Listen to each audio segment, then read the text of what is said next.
Welcome back to another episode on the Founders Diary podcast. I'm your host, Poonam Premnath. Today's conversation is going to be fun, practical, and a little magical. We're talking something so many families actually look forward to, but sometimes it can also be something that people can make it a bit stressful with planning a vacation. My guest today is James Hall. He's an executive travel planner with ConciEARS and the host of the Main Street Radio podcast.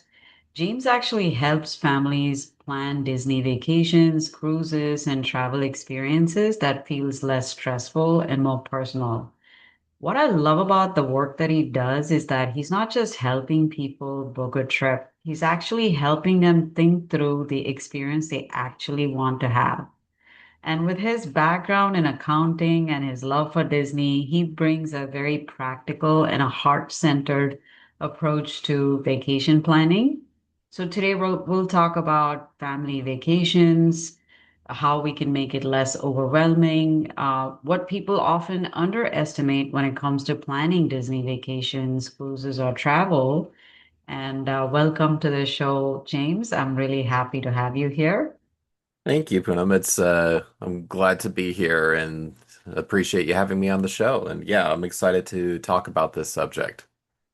Awesome, wonderful. So before we get into travel planning, James, I want to go a little bit into your story, like your personal journey. What made you get to this place where Disney has now become a meaningful part of who you are? Like what brought you here? What's your journey?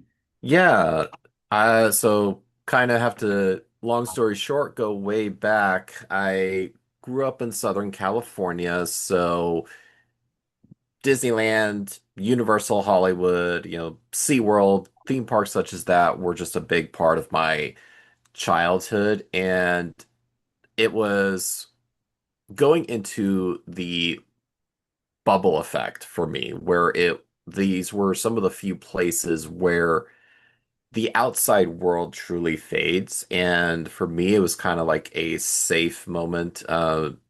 Not going into much of it. I grew up in a verbal abusive household with my dad, so this was one of the rare places where, I'm not thinking about the stress at home, any chores, work, school, etc. It's just allowed us to really be away from it all. And it's something that I've brought into as a parent where for myself, my wife, and kids, where we just really get to get away from it all and just get away from the everyday life, regardless of the destination. Getting away from the norm and just being 100% present. I mean, for me personally as a parent, it's really fun to see myself going to these places I grew up at, but now seeing my kids experience some of these things for the first time, or they're experiencing something brand new that I didn't get to experience as a kid, but I get to see them through their eyes because, as we know in the theme park industry, things are always changing. And Mhm. it feels like it's never the same when you go. There's always something that's different. Some of the things that I can think of at the top of my head is last year we went to Florida with my mom as a way to celebrate my dad's life because he passed away a couple of years ago and he loved doing vacations and wanted to do a vacation like this with his grandkids, but never got the chance to because of his declining health. So we went to Disney World, so my mom got to be present with them in a way she's never been. We went to the new Universal theme park, Epic Universe, and they're big on How to Train Your Dragon, so they got to meet the dragon Toothless, and it's just one of those rare moments that you really can't script or you can't really plan for. Yeah, no, that's awesome. And I can relate to everything that you're telling me, James, or even to the people who would be listening, because Disney is a very special part of every person's life. And there's always that magical memory that it leaves in every child's life when they go to Disney. And as you said, as a parent, we get to forget about everything in our everyday life and just be present there with the kids and be in the moment. And sometimes planning some of these trips, it should be fun, but it can get easily overwhelming. So, what do you think makes a good family planning feel less stressful today, especially to Disney, because everything is so expensive nowadays?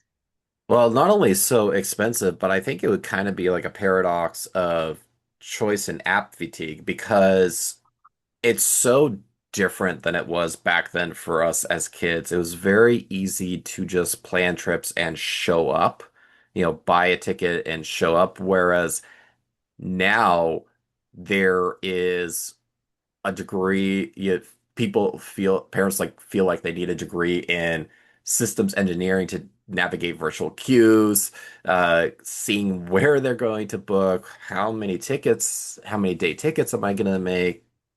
uh, the Lightning Lane fast passes, dining reservation windows. And the thing is, a lot of people fall into, I think, what I would call the social media trap is while social media is great, sometimes it can paint that perfect picture of a seamless Mhm. Disney day, but then that also causes stress. Like, well, I want that perfect experience, but it's not as flawless as it seems to be. I agree because in reality, when you get there, there's weather that you have to deal with, there's lines that you have to worry about. You got to plan which ride to go when. And I know you've said you're not just a vacation planner or a travel agent. What does that difference mean to you? Like, what do you think families usually do not realize what they need help with? Yeah, so as you mentioned, and you brought up a good point, Poonam, I'm not a travel agent. And what that means is I'm not just going to book your room and email you a confirmation number and that's it. We never have contact again. My job as a vacation planner is help building that bridge between the booking and the actual experience itself. And Mhm. one of the things, especially families need, is people don't realize that they need help with the pacing of the day. You book Mhm. the great dining and you think of all the great rides that you're going to do, but then you don't schedule downtime, leading to mid-afternoon meltdowns with kids because they're going out of planned their usual day-to-day life and they don't understand, you know, okay, we got to go, go, go. We want to get on all these rides. And sure, they're excited, but at the same time, they don't understand, well, why do we have to wait in line so long for these? So, as my job, it also is to help design the flow of the trip so that it takes the stress off of everybody so they can have ways to be happy, hydrated, and sane during the trip as well. And I always recommend people have a break day in between. Go by the pool at the hotel, go to downtown Disney or Disney Springs, wherever. Or I tell people take a Disney cruise because that's the ultimate relaxation. You get to drop off your kids at a kids club, and then the adults are free to do whatever they want for the rest of the day until they want to pick them up for lunch, dinner, etc. Mhm. Yeah, I've heard a lot of families who've been to Disney cruise. They share the same thing that you mentioned. Oh, we could just allow the kids to just be there and do whatever they needed to. And that whole pressure of being that perfect trip, as you said, that without spending a lot of money. So it does build up, and sometimes you don't realize what things can throw you off. Simple details like making sure you have a break day, so you feel rested because people don't realize how taxing all day Disney theme parks can be. So how do you help? Let's bring something here where we help families to let go of that pressure and actually focus on what actually matters to for this Disney trip.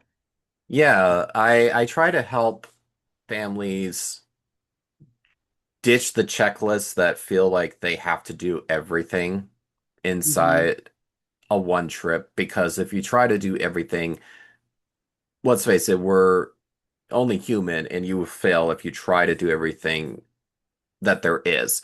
Um, what I like to do is try to get to know people and see what their interests are, like if kids are into certain characters or anybody into Star Wars, and saying, "Hey, let's prioritize some things uh, to see what you want to do," but then also sharing with my own personal experience that some of the best vacation memories happen when things go wrong or altering your plans as well.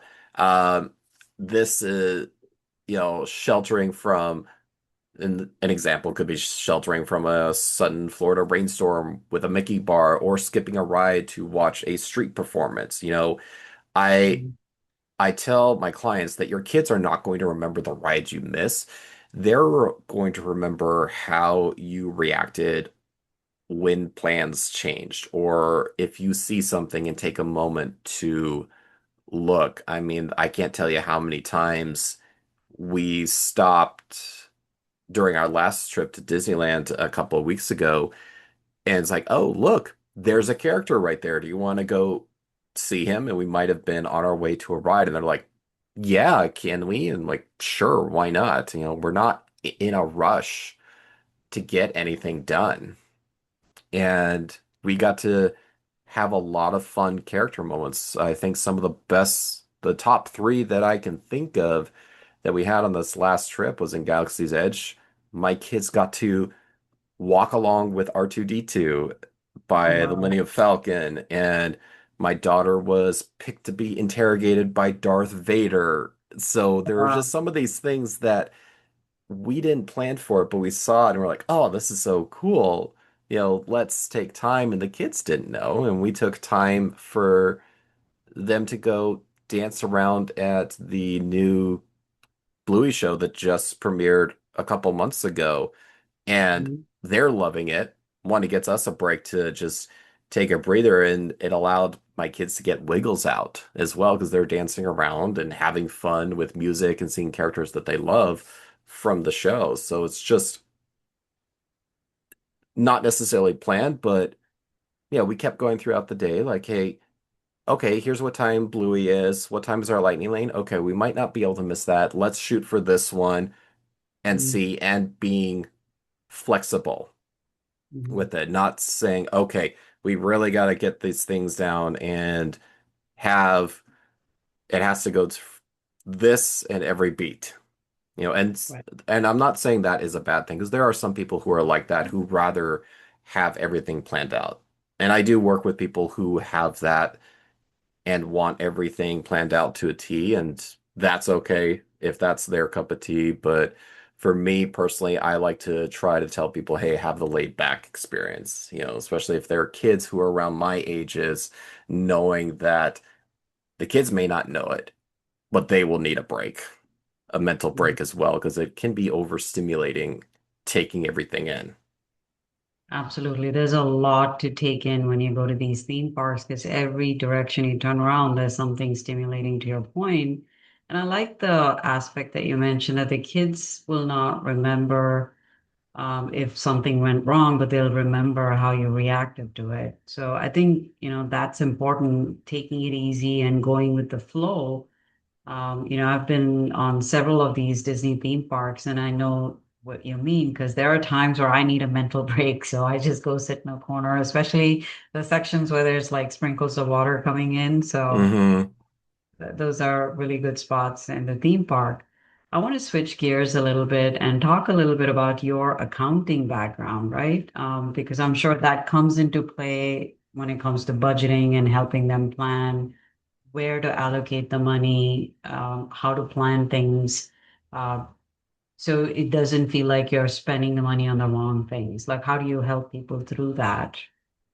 Yeah, so from my accounting background, I think budgeting really comes in handy for that because in my experience, having that background isn't saying no to spending. It's about optimizing where every dollar goes. And I help families identify what brings them joy versus what they feel pressure to buy because it's so overwhelming to see everything and you see the cost. So what I try to do is like, okay, what are some of the most important things you're looking for in the budget? Are you looking to stay on property? Are you looking to stay off property to save a few dollars? Are you wanting to spend a little bit more for a treat like a restaurant or a special souvenir inside the parks as well? So there are a lot of different things that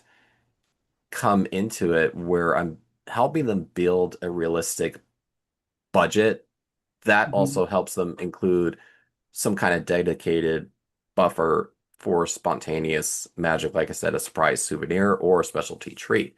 And then when it's eh, budgeted ahead of time, you don't feel like that financial friction in the moment, which I feel helps keep the magic intact. And a perfect example, I've ask people, are you the type of people who like to eat out all the time? Let's look into seeing if the dining plan is in your budget at Disney World, because then you're already technically paying for your meals in advance and you just get to show up. What is the type of person that you are? And I think for me, that accounting background just really comes into play because then it allows me to really help number crunch for people. Oh, that's awesome. And I'm sure, unless somebody has someone like you to guide them through it, I'm sure they'll be making a lot of mistakes. So, and you're basically for every family who's made a mistake, there's some lesson that you're bringing to another family that you're helping. So let's try to bring in some of the common mistakes that people make generally when they're planning for the Disney vacation or a cruise or a theme park. So that'll help someone figure out how they what are things they can avoid in the process. Yeah, one thing I don't think people realize is the amount of walking you're going to do. You're going to be walking about 8 to 10 miles a day, and depending on where you are, it may be high heat, humidity, and massive, heat, and you may not be ready for that amount of walking, or your kids are not going to be ready for that as well. So it really goes into, do I need to have a stroller for the kids, or, you know, don't, even if you don't plan for a rest, your body is going to tell you that you need rest. And some Mhm. of the things that I try to advise people on is not planning for those transition days. So whether you're flying or driving in and out, usually trying to hit the park on the same day can Mhm. be a recipe for disaster sometimes, especially with kids, because they're wanting to get their wiggles out. They're wanting to uh, sometimes just see the hotel that they're staying at. And I think a lot of times parents don't realize that they're like, okay, we're going to hit the parks. We're ready to go. Let's put everything down instead of taking everything in where they are. Because for me, the hotel is part of the experience.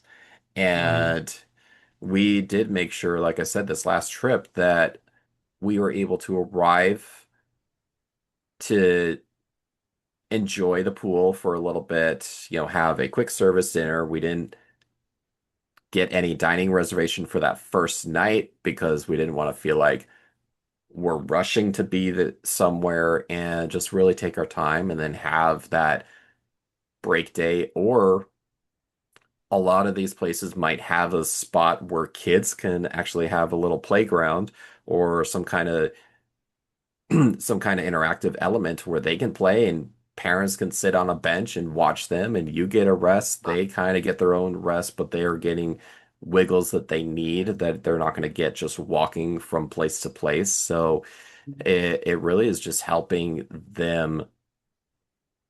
It really is just helping them to really take a moment and pace themselves, but also that, like I mentioned with walking, hey, might want to start walking a little bit, whether it's walking your dog or something, because you're not going to be used to this amount of walking you do.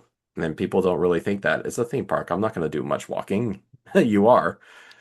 And Right, sometimes the more thrill rides sometimes take a toll on your body depending on how you handle them.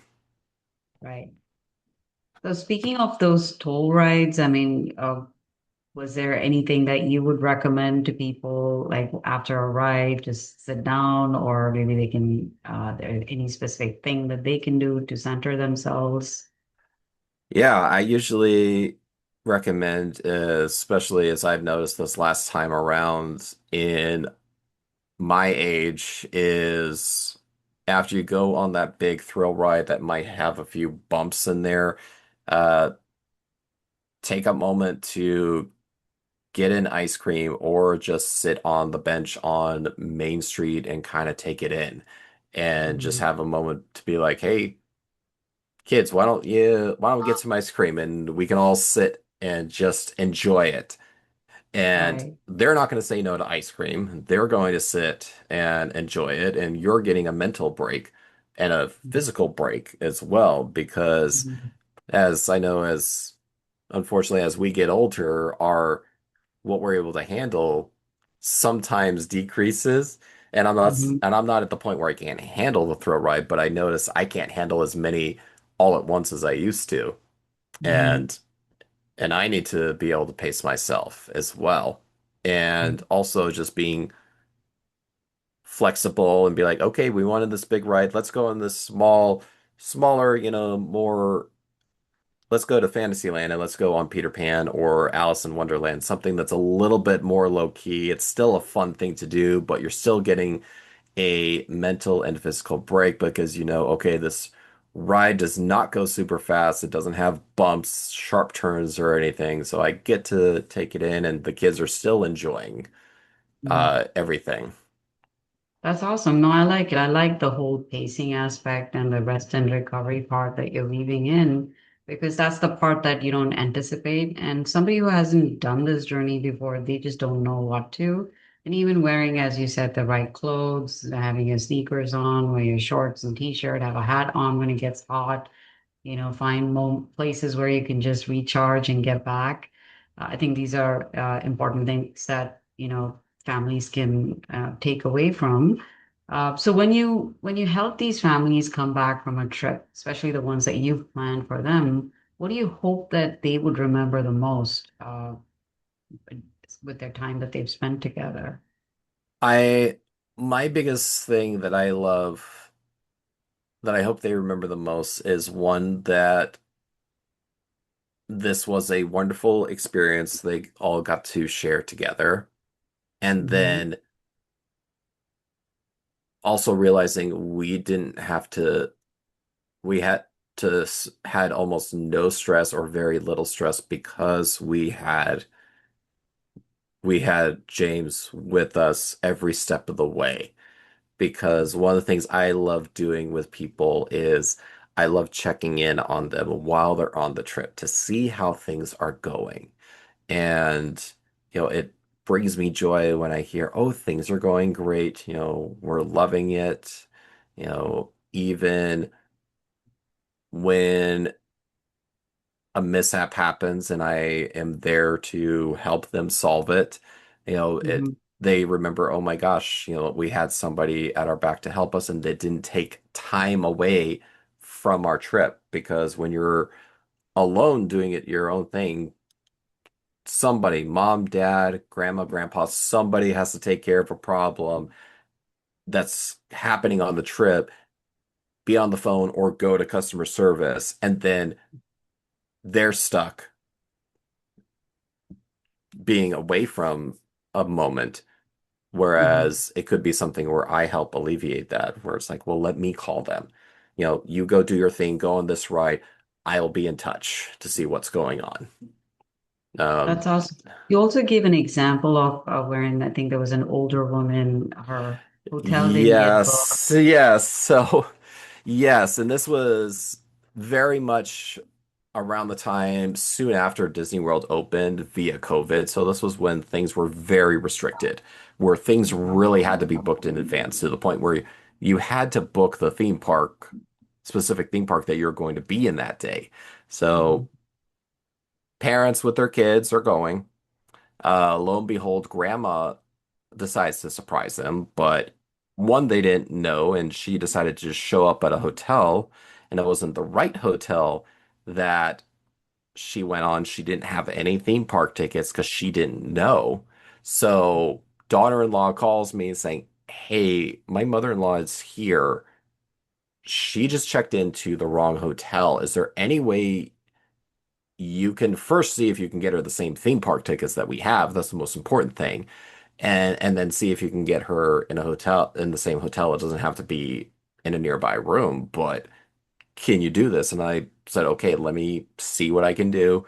Uh, go, be with your husband and your kids and let me see what I can come up with." So I got on the phone with Disney. They were very, very nice to work with me to make sure that this hotel was canceled, and she got a full refund for paying for it and then saying, "Okay, is there availability at this hotel that they're staying at for the same amount of dates that they're doing?" Mhm. And sure enough, there was. Okay, are there tickets to be able to get? Yes, there are tickets. So great. Let's go ahead and do that. Let's get the tickets. Let's get the room. And grandma was able to join the trip. So, That's awesome. but it was, and then this same family, helped them earlier this year as well with a trip that had three different points to it. It had Disney World, Universal Florida, and a Royal Caribbean cruise. By themselves, they would have to usually book with three different systems, talk to three or however many different people, whereas they were able to have everything done through me and make sure that every part of their trip was seamlessly together instead of them trying to figure out, well, what are our dates? What are we going to do for the cruise? We got to make sure all the hotels and everything come together. So again, it was just that one less thing that they had to stress about because they knew that, okay, we can use one person to help Mhm. us plan every part of our trip, even through different companies or different destinations per se. That's awesome. I mean, as you said, it's all about the memory that people are able to take away from a trip like that. And someone has a support like you, they know that they'll be taken care of for unexpected moments, as you just explained. I'll move into some of the rapid fire questions, James. So I'm just going to ask you a few questions. You let me know whatever the first thing comes to your mind. What is the most underrated Disney planning tip? I would say midday breaks. Leaving the park from between, 1 and 4 p.m. to go take a swim or a nap at your resort. So it's saving, people to be awake in the evening, especially kids, because Mhm. having those fireworks or nighttime parades at night is always really magical. And just if you know that you're going to prioritize that one night, then being able to, great, let's just go back, rest for a little bit at our room, and we can come back later on is really nice because then nobody's feeling overly tired. And I've seen what happens firsthand when you don't have a break. We dragged our kids one time a couple years ago through Disneyland, park hopping, Lightning Lane, and then saying, "All right, now we got this dinner reservation. We're gonna go see the nighttime show Fantasmic at Mhm. Disneyland," without really thinking that one, this was a later dinner, not until 7 o'clock, which is late for them, and Mhm. then having to sit at a table and not be flexible. So it didn't really end well for that experience, but it was a good learning moment for me that, okay, these breaks are needed. Right, right. What is the biggest mistake of first-time Disney families make? I would say winging it. While you Mhm. don't need to plan every single minute of the trip, there still needs to be a certain degree of strategy. So that Mhm. way, the trip itself uh, doesn't turn into an overwhelming experience. I'd say it's finding that little bit in between. Don't go there with a plan, but then don't go in Mhm. there over planning everything. Like we're gonna go hit this right and we're gonna go to this restaurant, at this time and this time without any room for flexibility. Right. And what's one thing that's worth splurging on? If I can help it, staying on property, being in that Disney bubble.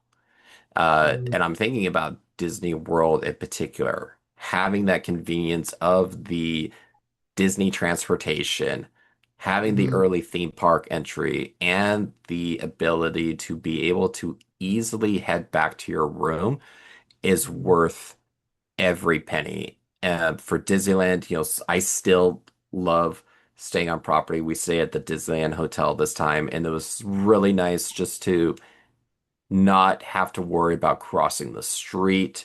We were already inside the bubble. We got to be in the Disney theme throughout the entire trip. So it's just, if you're able to splurge on it, I highly recommend being on property. It really just makes a huge difference. Okay, that's awesome. That's a good tip. And what's one thing families can skip without feeling guilty? Feeling like they have to do sit down table meals every single day. You know, having to sit at a table for about during 2 hours of your park time can feel like a chore for young kids because they're excited, they want to get up. Sitting Yes. is not always the best thing. So this is where I usually recommend quick service or mobile ordering on the app is often much more relaxing. And then if you're wanting to splurge, maybe one or two restaurant places, or depending on what you're doing, save it for those big ones that maybe have characters involved with them as well. Oh, yeah. Because that's for me where some of the magic is when the characters are coming to you and your table, not you Right. having to wait in line for them. And that is also a good distraction for the kids as well, because then they're getting excited, focusing on Mm. the characters instead of, oh, our food hasn't come, or I'm bored when there's so much stuff going on and they're being simulated. Right. And I like that because I remember in Disney property, there's a restaurant called Sana where I think there's animals, like as you're eating, you can see animals through the window, just, walking around. So I think that's more near Animal Kingdom. But Right, I know what you, but yes, exactly, like a good point with that. You see something, there's something that's worthwhile that's going on while you're dining. We Mhm. had this past trip, we did a couple of dinner reservations at some of the character dinings, the Goofy's Kitchen at Disneyland Hotel and at Grand Californian, the Storybook Cafe. Both are buffets, which I always tell parents is great. Go someplace that has a character and a buffet because then the kids have more freedom to choose instead of being strict to a menu. And we had some of the best character experience. An older character from the 50s, Humphrey the Bear came to the table. He wasn't your typical character that signed an autograph book. He ended up trying to eat my son's autograph book and then realize, oh, it's not for eating. Does it wash yourself? Going under the armpits, under the behind. And it was just so cute. The kids are cracking up, and then after this whole thing, then they realize, oh, we're still hungry. Can we go get some more food? It's like, absolutely. Eat as much as you want. It's already included in the Mhm. cost. And it's the same thing we did last year when we went to Disney World. We focused a lot of our character dining on the characters themselves. We got to dine with the princesses, meeting Mickey and Minnie, so that way we weren't always having to wait in line for a character. We were already seeing these characters and it allowed us to maximize our time, but then at the same time, we weren't doing it every day. We were still pacing ourselves because there are a lot of foods that are great even on the quick service that feel like table service restaurant quality, which I Mhm. absolutely love. Mhm. That's awesome. So my final question for you, James, in one word, what should a great vacation feel like? It should feel connected. I like that. I love that. I love the fact that it's connected because it's all about the memory and the time spent together as a family. Because this is one beautiful look back moment you will give to any child. So I really love that word that you said. And James, how can people connect with you? How can they reach out to you if they wanted to book their Disney or Planet Disney trip with you? Yeah, I have my own Instagram account, James Disney Concierge, ConciEAR, and they can direct message me or follow me. And also, there's my email, jhall, Hall, at concierge with an S.com, or they can call me at my direct phone, area code 818-648-3688. And what's great about my service is it's totally complimentary. So it's the Mhm. same thing as if you would go on the website yourself and see the price there, but you get me as an added bonus. And I'm always looking out for new deals because I know sometimes the best deals don't happen until after you book a trip. So I love being able to tell someone, hey, guess what? I saved you money, or do you want to upgrade at little or no extra cost? And it's a nice surprise to see, wow, I wasn't even looking out for that. And the fact that you're already looking out for this is amazing. That's awesome. Or being able to wake up early in the morning to get those dining reservations. Whether it's at Disney World, Disneyland, or even doing those excursion bookings for Disney Cruise Line. Awesome, James. Thank you so much for sharing all of this and for this conversation as well. And I love how you remind us that a great vacation is not just about reservation or checking every box, right? It's about creating that space for families to be present, to make memories, to enjoy the experience without having to carry all that pressure by themselves, right? So, for anyone who's been listening, who's been wanting to plan a Disney trip, cruise, family vacation, but if you feel like you're being overwhelmed, you don't know where to start, James is a wonderful person to connect with. And I'll also link his socials and handles into the show notes so you can reach out to him. And again, thank you for tuning in. I hope this conversation reminded you a little bit about what a fun Disney vacation is all about. Thank you for listening. Until next time, bye for now.